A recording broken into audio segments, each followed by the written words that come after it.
Cette vidéo vous est présentée par la boutique liloJeux.ca, un service personnalisé par une équipe de passionnés d'ici.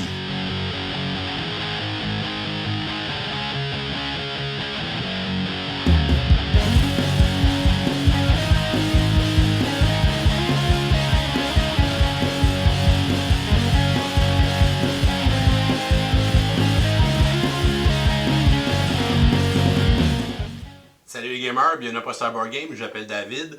De retour aujourd'hui à Board Game 101 après un petit mois de congé durant le mois de mai où j'ai dû prendre un peu de temps pour moi pour affronter certaines épreuves de la vie. Donc content d'être de retour tranquillement pour vous représenter des nouveaux jeux. Donc aujourd'hui on va regarder ensemble le jeu Flip 7, un jeu qui a dernièrement été nominé au Spiel des Jahres 2025 pour le meilleur jeu de l'année en Allemagne. C'est un jeu qui est édité ici au Québec par Randolph et qui vient de l'auteur Erik Olsen. C'est un jeu pour 3 joueurs et plus, dont les parties durent environ 20 minutes. C'est un jeu littéralement de prise de risque, donc on va placer des cartes devant nous. À notre tour, on va décider si on veut une nouvelle carte, donc si on pousse notre chance un peu plus loin pour tenter de faire plus de points, ou si on arrête et on consolide les points qui sont devant nous. C'est un jeu de cartes où on va avoir des cartes numérotées tout simplement, de 1 à 12, et dans le fond, les cartes vont se retrouver un nombre de fois égal à leur valeur, et si jamais on a 2 cartes identiques devant nous, à ce moment-là, on est éliminé de la manche et on ne score aucun point. Donc c'est vraiment un jeu de push your luck pur. Donc Flip 7, je vous montre comment on joue, ensuite je vous dis ce que j'en pense. Et comme on est le premier lundi du mois de juin, on va démarrer notre concours du lundi pour le mois de juin dans lequel vous pourriez gagner une copie de Flip 7. On va installer une partie pour 4 joueurs. Premièrement, on va mélanger toutes les cartes pour former la pioche. C'est une pioche qui est formée de 3 types de cartes. Premièrement, on aura les cartes chiffres qui sont numérotées de 0 jusqu'à 12. Et on retrouve ces cartes le même nombre de fois égal à leur valeur. Donc la carte 8 se retrouvera 8 fois dans la pioche, la carte 12 se retrouvera 12 fois et ainsi de suite. Mis à part la carte 0 qui, elle, va se retrouver une seule fois dans la pioche. On a ensuite des cartes bonus qui vont avoir des bonus en addition ou en multiplication. Et finalement, on aura des cartes actions. On en a 3 types, des cartes gel, des cartes retourner 3 et des cartes deuxième chance. Donc on va mélanger toutes ces cartes-là ensemble pour former la pioche pour la partie. On va ensuite déterminer un premier joueur qui sera le donneur pour la première manche. Ce joueur sera en charge de distribuer les cartes aux joueurs pendant cette manche. Le donneur va commencer par distribuer une carte devant chacun des joueurs. Si c'est une carte chiffre, à ce moment-là, il ne se passe pas d'effet. Si jamais on retourne une carte action, à ce moment-là, on va la résoudre avant de placer la carte suivante. Lorsque tous les joueurs ont reçu leur première carte, on est prêt à débuter la manche. On va débuter avec le joueur qui est à la gauche du donneur et c'est lui qui va commencer avec son tour de jeu. À son tour de jeu, un joueur a 2 options. Il peut demander une carte ou passer son tour. S'il passe son tour, il ne recevra plus de cartes pour le reste de la manche et il va marquer les points égaux aux cartes qui sont devant lui. Si un joueur demande une carte, à ce moment-là, le donneur va aller retourner la première carte de la pioche et va la placer devant ce joueur. Si c'est une carte numérotée qui est différente des autres cartes de ce joueur, à ce moment-là, ce joueur pourra continuer à jouer dans la manche et on va donc passer au tour du joueur suivant. Le joueur suivant peut lui aussi demander une carte. On va donc lui ajouter une carte dans sa zone de jeu. C'est une carte qui est différente numériquement, donc il peut rester dans la manche. Le joueur suivant demande aussi une carte. Le donneur lui donne une carte numérotée 12 et ce joueur avait déjà une carte numérotée 12 dans sa zone. Donc ce joueur sera éliminé automatiquement de la manche et il va marquer 0 points pour cette manche. Il va conserver ses cartes devant lui, mais il devra passer tous les prochains tours jusqu'à la fin de la manche. Le joueur suivant demande une carte, le donneur lui révèle une carte bonus plus 10, donc il aura 10 points supplémentaires s'il réussit à scorer des points dans cette manche. Donc s'il arrête à temps, ou bien si la manche se termine parce qu'un joueur aura réalisé un Flip 7. On revient au premier joueur qui décide de prendre une carte. Le donneur lui révèle une carte action deuxième chance. Lorsqu'on révèle cette carte, on va la placer devant nous et si jamais on retourne une carte chiffre d'un chiffre qu'on obtient déjà dans notre zone de jeu, à ce moment-là, on va pouvoir défausser ce chiffre et défausser notre carte deuxième chance. Les joueurs peuvent avoir un maximum d'une seule carte deuxième chance devant eux. Si jamais ils en révèlent une et qu'ils en ont déjà une, ils sont obligés de la donner à un autre joueur qui est encore en jeu dans la manche. Le joueur suivant demande une carte lui aussi. On lui donne une carte action de gel. Donc lorsqu'on a une carte action de gel, on peut décider de la jouer sur nous-mêmes ou bien sur un autre joueur qui est encore actif dans la manche. Ce joueur va décider de jouer la carte gel sur son adversaire qui est ici. Lorsqu'on reçoit une carte gel, on va devoir mettre fin à notre manche immédiatement et on va cumuler les points des cartes qu'on a ramassées dans notre zone de jeu. Donc ici, ce joueur a un 6 et il a un bonus de 10. Il va donc marquer 16 points, mais à ce moment-là, sa manche sera terminée. On a donc 2 joueurs qui sont éliminés de la manche. Il nous reste 2 joueurs actifs. Donc on revient au premier joueur qui va demander une carte et il reçoit une carte ici de retourner 3. C'est une carte action, donc il peut décider de la jouer sur lui-même ou sur un autre joueur qui est encore actif dans la manche. Le joueur se sent confiant avec sa carte deuxième chance. Il va donc jouer sa carte retourner 3 sur lui-même. Il va donc devoir recevoir immédiatement 3 cartes du donneur. Donc le donneur va lui donner un 11, le donneur va lui donner un 3 et le donneur va lui donner un 8. Comme il a déjà un 8 dans sa zone de jeu, normalement il serait éliminé et il ne marquerait pas de points pour cette manche. Mais comme il a une carte deuxième chance, à la place on va défausser la carte deuxième chance et on va défausser la deuxième carte 8, ce qui va permettre à ce joueur de rester en vie et de continuer à jouer dans cette manche. On revient au deuxième joueur qui demande une carte et il reçoit une carte bonus x2 qui va multiplier la valeur de ses cartes chiffres x2 à la fin de la manche. On revient au premier joueur qui demande une carte. Il reçoit une carte numéro 4. Le deuxième joueur demande une nouvelle carte. Il reçoit une carte de valeur 3. Notre premier joueur décide de prendre une nouvelle carte. Il reçoit la carte de valeur 0. C'est une carte d'un chiffre différent, donc il peut continuer à jouer. Le deuxième joueur demande lui aussi une carte et il va recevoir une carte de valeur 7. Le premier joueur se sent chanceux et va pousser sa chance une dernière fois et il va être révélé devant lui une carte de valeur 12. C'est donc une carte de valeur différente que les cartes qu'il avait déjà devant lui. La manche va se terminer de plusieurs façons, soit que tous les joueurs ont été éliminés tout simplement puisqu'on a retourné 2 cartes identiques devant eux, soit que tous les joueurs ont passé leur tour, donc un joueur à son tour au lieu de prendre une carte peut décider de passer son tour et de marquer les points qui sont devant lui.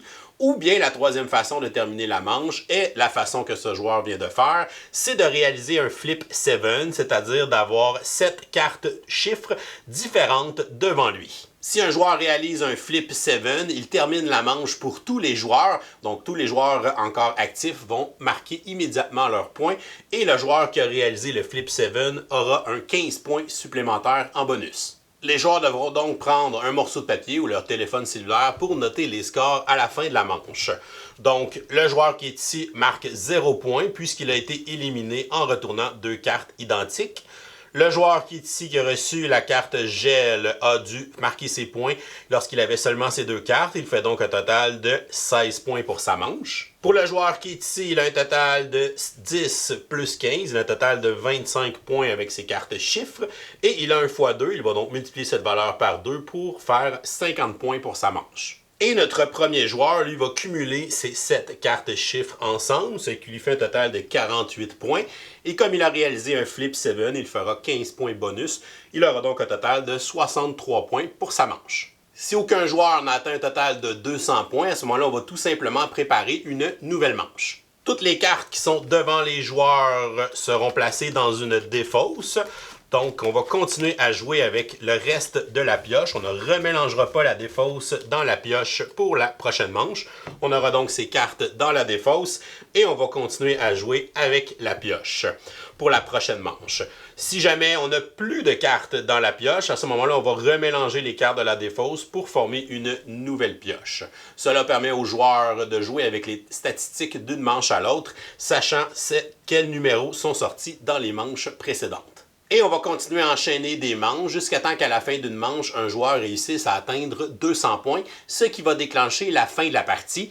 Et à ce moment-là, on va regarder le total de points des joueurs et le joueur qui aura le plus haut score sera déclaré vainqueur. Et voilà, c'est comme ça qu'on joue à Flip 7. Je vous reviens avec mon opinion personnelle. Qu'est-ce que je pense de Flip 7? On va commencer par ses côtés positifs. Je pense que sa plus grande qualité, c'est son accessibilité. C'est vraiment un jeu qui est accessible à n'importe quelle personne.